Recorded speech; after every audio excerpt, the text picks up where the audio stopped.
So, anong oras po kayo dumating dito, ma'am? 8:30 ng umaga. 8:30. And ngayon po, time check po tayo. Anong oras na po? Magti-10:30 na yata. 10:19. 10:19 p.m. Then, how was your previous experience naman po with Miss J? Actually, last year ako nagpunta. First time ko sa dati pong bahay. Nagparid lang ako kasi normally talaga nagpaparid ako yearly. May nasabi siya sa second deal namin. Yung first deal maganda tungkol sa pera, yung sa business. Sa second deal, parang may nakita siya na babae. Tapos sa third deal, ang sabi niya, huwag kang bubunot ng dalawang queen. Pag nabunot mo yan, magkakaproblema kayong mag-asawa. Eventually, nakabunot ako ng 3 queen. Tapos sinabi niya, balik ka para maiwasan na hindi kayo magka-problema kasi may third party talaga na papasok na may hirapan yung asawa ko na bitawan. Tapos sabi niya, bigyan ko ng oras, anuhin ko, intindihin, kasi busy kami pareho sa work. Sabi niya, bigyan ko ng oras para hindi mangyari. Tapos, later on, last year, nararamdaman ko na yung hula ni Miss J na nagkakatotoo. Kasi hindi na umuwi ng maaga asawa ko, umaga na lagi, alas 6, alas 5, tapos papasok. Naisipan kong bumalik ng January 2. Dito. Nang sinabi ko kay Miss J na yung hula niya is nagkatotoo, nag-advise siya na piliin ko maging masaya. Lumabas ako sa sitwasyon na magulo para mag-start akong sumaya. At saka, nagsusorry yung asawa ko. Sabi ko, ano yung desisyon, patatawarin ko ba o hindi? Ang sinabi ni Miss J, nasa akin yon, pero nabasa niya na uulitin. And then what happened next one? After noon, nagbakasyon ako kasi nga, rocky yung namin, yung relationship namin, mag-asawa. Napunta ako, umalis ako ng bansa, tapos nang dumating ako, medyo bumait. Pero after ilang days, nahuli ko sa kondo ng babae. Binahay niya.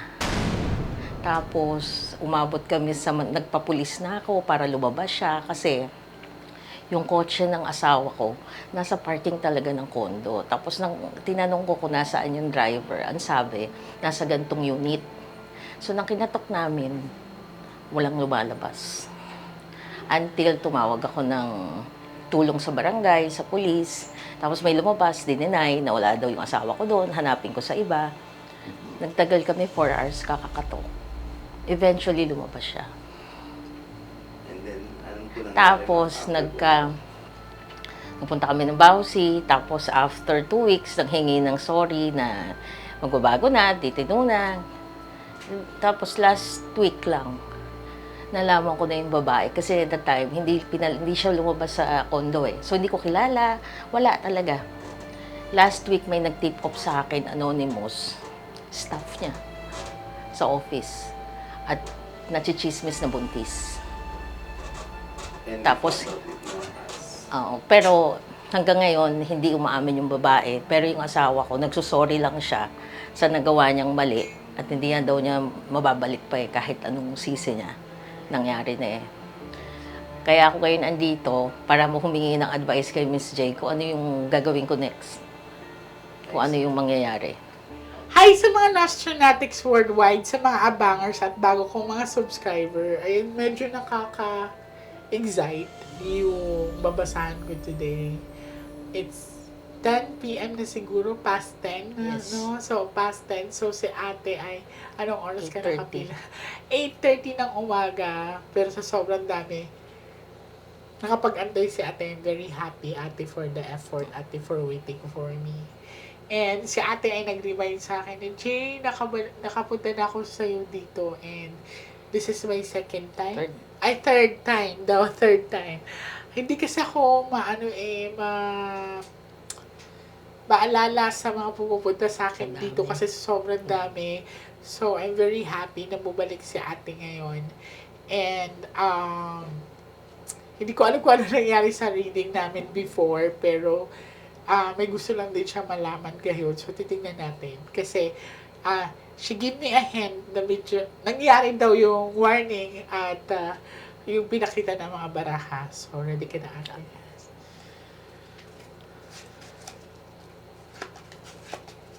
So, darling, I want you to focus.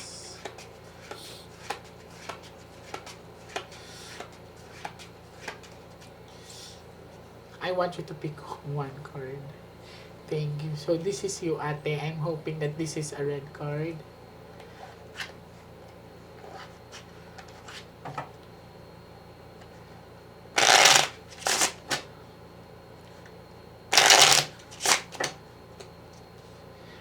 Cut the cards into 3.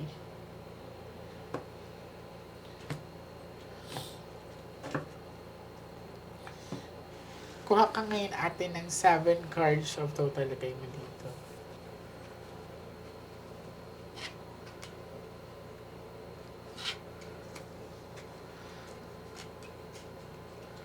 So, ate, this is you. I'm hoping that this is a red card. Kinakabahan ka ba, te? Okay, relax lang. Titignan natin. Okay, so this is it. Okay. Actually, okay naman ang nakikita dito sa aura ni ate. She's kinda strong kasi diamond siya. Oh my God. Third party. Confirm. Mm. Partner mo. This is couple. So, kung mapapansin mo, nakadikit siya sa number 3. Naku, ate.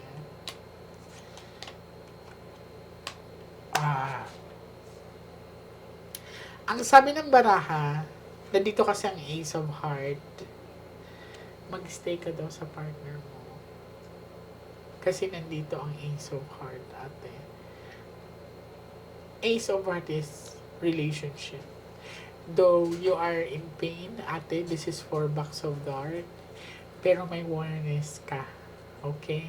Worried ka. Hindi mawawala ang third party sa kanya. Hindi pa niya bibitawan ito. Okay. Titignan natin yung next. Oh my God. Medyo mabigat to. Kasi it's talking about third party issues. Pero binigyan ka ng baraha na stay. You are the one who picks the card, ate. Cut the cards into 3. Pinag-i-stay ka, ate. Titignan pa natin. Pag nagdalawa ang queen nito, ate, kailangan siyang mamili na.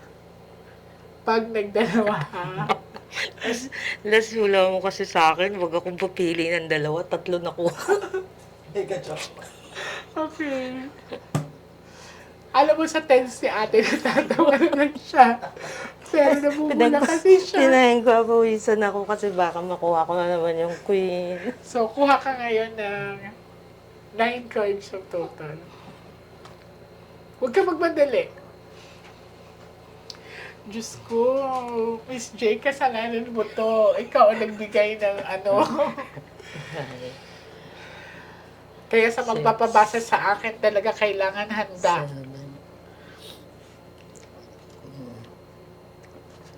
Nagulat ako dati. So, nung una na nakita ko na binigyan kita ng warning sign na may third party, naniwala ka ba agad? Hindi, iniisip ko. Pero although may previous na siya, pero inisip ko baka meron na naman. Kaya sabi mo, tinuruan mo ko doon eh, sabi niya, bigyan ko ng oras para hindi mangyari. Ganyan, ganyan. Tapos nung naramdaman ko last October nga na hindi na umuwi, maaga na lagi, naisip kita bigla. Oh my Sabi ko yung sinabi ni Miss J nagkatotoo. Kaya bumalik ako sa iyo ng January. Pag ito nagdalawa ang queen, ng 9 ang 12, naku, okay. Problem. 2 hearts. Isa. Uy, may third party talaga ito yan. Hindi niya bibitawan. So, may third party talaga hindi niya bibitawan. I guess magaling tong batang to. So, why do I say bata? Kasi it's the aura that I'm seeing in the card is young. So, palaban to din. 21 years old. Oh my God. 50-50 chances. You are still in pain talaga. Oh my God. Paano kung mabuntis niya to? Yun ang chismis. Nalaman ko lang today. Habang naghihintay ako sa'yo sa kotse, yung nagtitip off sa akin, sinabi, Paano kung buntis to ngayon? na buntis, nachichismis na buntis. Oh my God. Kaya ako nagpaparid dito. So, kinonfirm. Gusto kong ma-confirm kung buntis o hindi. Di, sinagot ka. This is no joke. Hindi ako nagtanong sa'yo kung ate, ano gusto mong malaman. Ikaw ang isa buhay na testamento.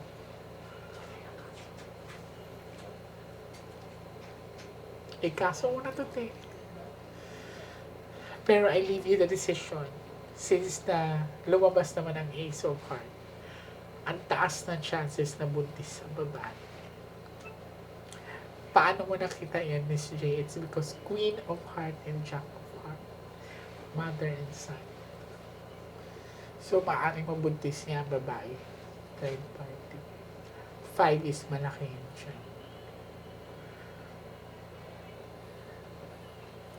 Tulad. Kasi yan yung nagtitip off sa akin. Sinabi malaki ang tiyan. Hindi ko alam anong sasabihin ko kung paano ko matulungan si ate. Siguro kung hindi dumating si ate sa akin dati, hindi naman niya ito maiisip. Mm. Magiging kapati lang siya. Last set of the cards. Ay, naku, ate. Totoo nga. Tapang.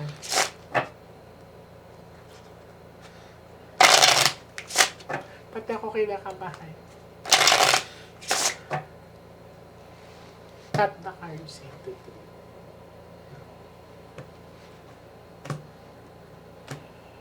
Ay, naku. Kuha ka na. Pinagpawisan 12 ako doon. cards. Parang naka-air yung voice ko. Hindi ko din alam mararamdaman ko kasi bakit kasi kailangan mangyari. Kusa walang gayuma. Kusa talaga.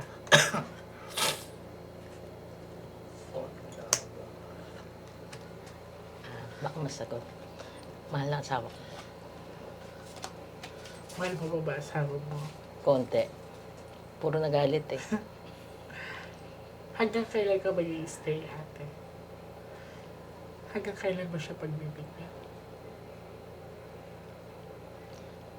Sinabi mo yan last hiwalayan ko. Noong January. Bakit di mo ginawa? Wala pa akong proof eh. Puro lang ako Hinala. hinala. Doon nangyari yung sinabi ng baraha. Pero sinabihan ka ngayon, mag-stay ka. Diba? Kaya nga, magulo isip ko. Dahil sa anak ko, ayaw nila mawala. Tatay nila. Although kasi, nahuli ko siya, kasama ko yung anak ko. Oh my God, ate. Kasama ko yung ayaw nila. Ang gusto nila, amik. Ayusin. Oo. Pero ako nga, tinry ko ayusin last week na okay kami. Hindi talaga ako mapalagay. Oh, And then biglang may nag-tape off. Bigla na lang may tumutulong sa akin na wala akong kaalam-alam na ang babae ng asawa mo, staff niya, encoder, 21 years old, presidente ang asawa ko ng kumpanya. Ala. Squatter, nakatira sa squatter, buong pamilya. Naku, Inano buntis niya. nga. Buntis ang babae, te. Lumabas ang Jack. Buntis ang babae. Hindi ikaw yan. Naku, sa...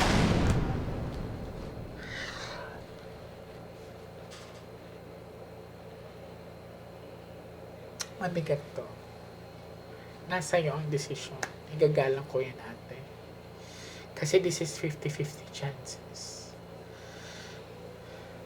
Lalayo ka, mas lalong magiging tight sila.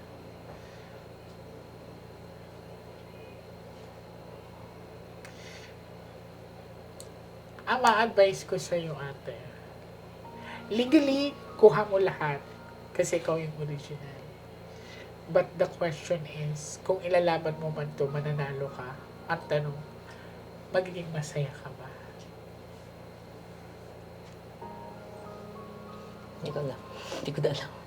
You have to ask yourself. Like kasi, sige, mapaghihiwalay mo sila. Sabihin natin mapaghihiwalay mo sila. Magsasama kayo ulit. Sa tingin mo ba magiging okay pa kayo? Hindi na. Wala akong tiwala. Yes, exactly. Nasira na yung tiwala mo. Ang mapapayo ko sa'yo, ate, bilang your little sister, victory is makukuha mo. Pero yung happiness, hindi na. Sa piling ng partner mo. Magpupumiglas lang yan. The best way is go. Let go. And make it legal. Since na may anak kayo, supportaan niyo. Tingnan natin kung makakasurvive siya. Ganun lang kadali. Don't complicate yourself. You deserve to be loved. You deserve to be happy. Hindi naman pwedeng siya lang magiging masaya sa iba. You can start with your own. Hindi dahil sa gumanti ka, hindi dahil sa gaganti ka. I want you to have a peace of mind. I want you to find your happiness as well. Hindi mo sila mapipigilan din. I love your partner mo. Kahit sabihin natin, maglupasay ka man sa harap niya, kastiguhin mo man yan. Hanapin niya yun. Kasi for now, doon siya nakahanap ng happiness niya. Kasi bata. Mapabata man yan, mapamatanda. Nainlove sila eh.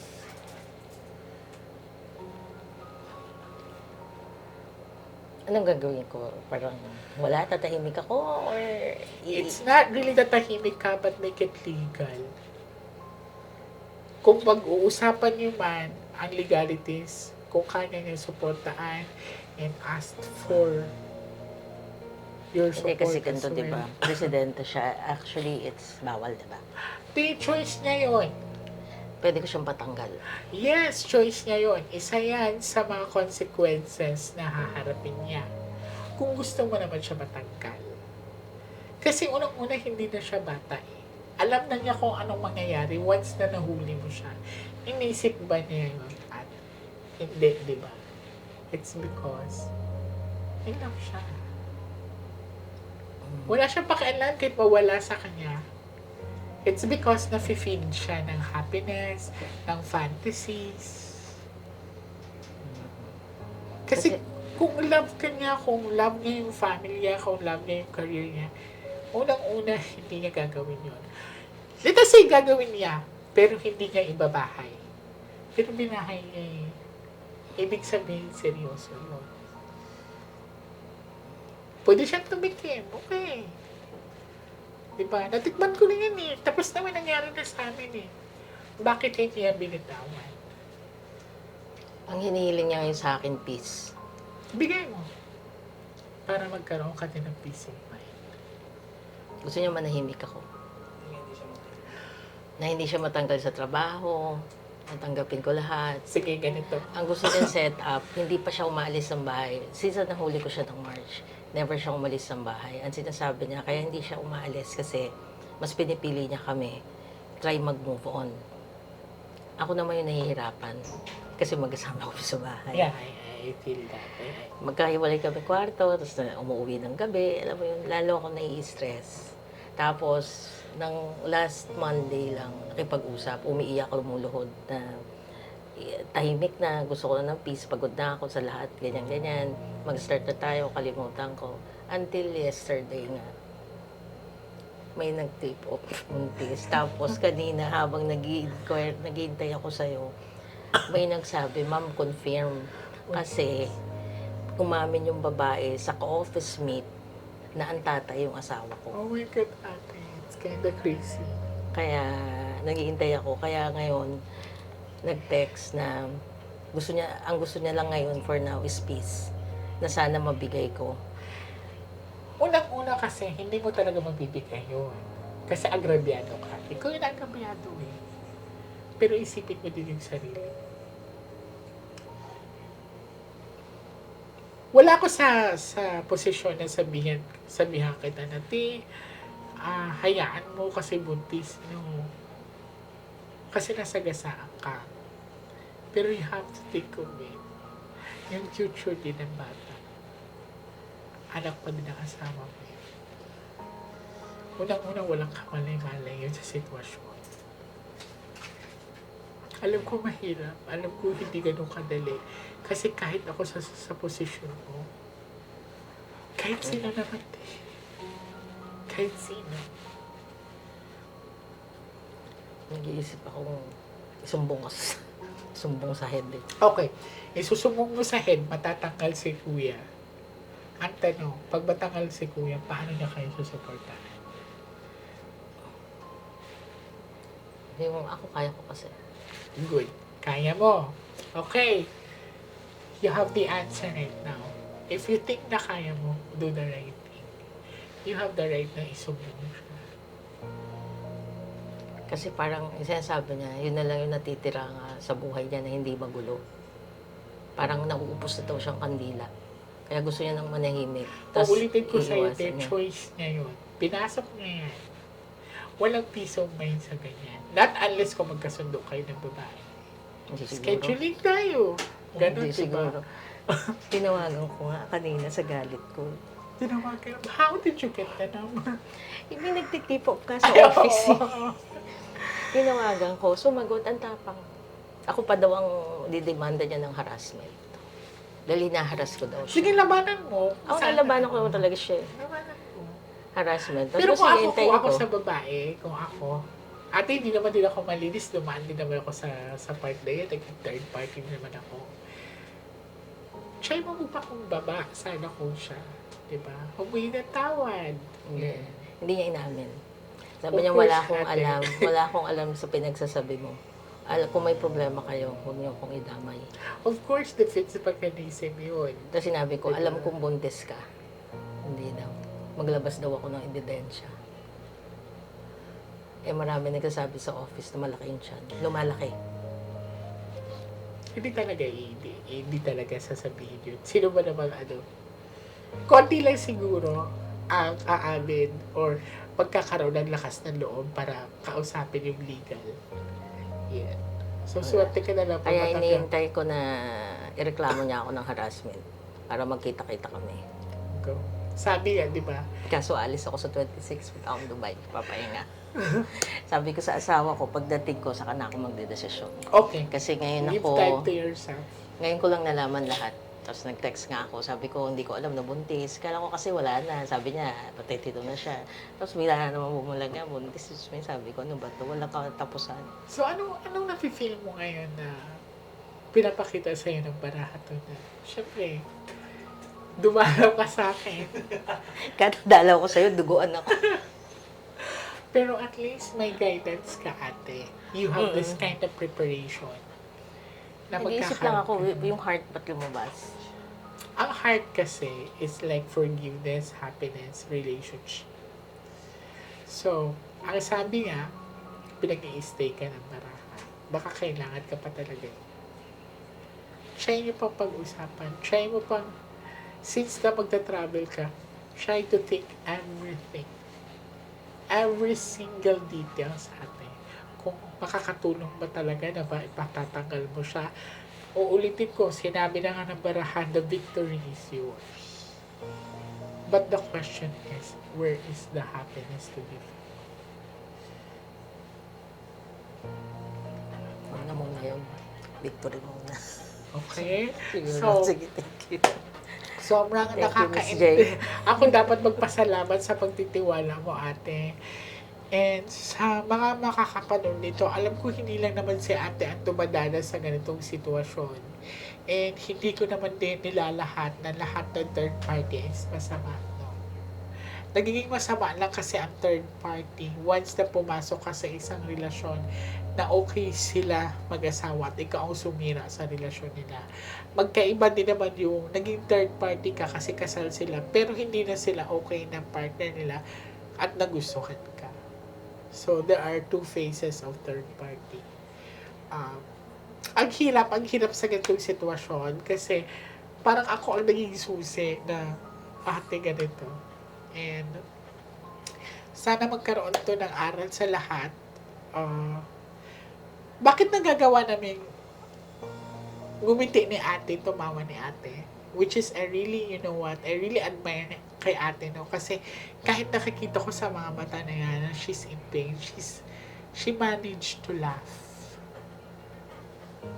Ganun siya katibay. I'm very proud of you, ate. Thank you. So, if Sana lang i-bless ako kung anong tamang desisyon. if in any case na pagbalik mo galing ibang bansa at naguluhan ka, you're welcome na bumalik sa akin. I'll guide you. Okay? Thank you so Thank much. you. ate. Kasi Thank you last so much. last sinabi mo magdala akong damit niya. Ay, hindi ko na maalala, te. Hindi ako nakapagdala ngayon, nakalimutan. It's okay. I will see you soon.